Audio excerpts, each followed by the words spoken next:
A hiatal hernia occurs when the top part of the stomach goes up through the diaphragm and goes backwards up into the chest. So again, with the esophagus starting in your throat, it travels down your chest. It passes through a small opening in the diaphragm that's called the hiatus.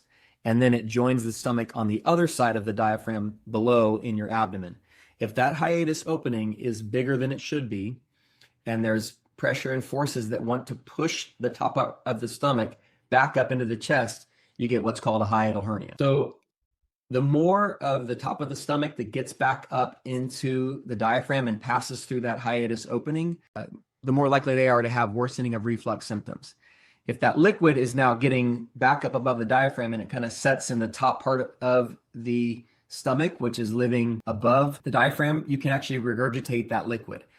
Sometimes the bigger that area gets, and I've seen patients that have a hiatal hernia where maybe a third of their stomach is going through that opening back into their chest, maybe half of their stomach, maybe more than half. And so that can actually cause chest pressure. And really the way it works anatomically is, your heart's in the front and your esophagus is behind that, and it kind of feels like it's pushing up. So they actually feel it like in their heart.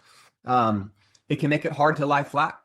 So patients that are lying totally flat horizontal in bed at night, now that area that might have some liquid in it, gravity's out of the picture. It sort of wants to be more horizontal. It can just move its way up.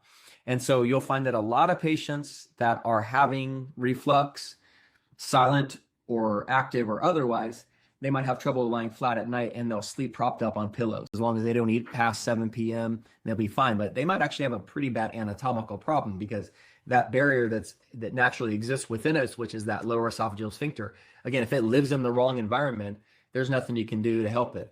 You can take all the acid blockers you want, but if any material is living in the stomach where it wants to be, but that stomach lives in the chest, it's just going to regurgitate and cause some problems. Some of my most happiest patients are those that had some surgery that corrected their hiatal hernia, stopped their reflux, and they can literally just lie flat again. They don't have to use that wedge pillow that they slide off.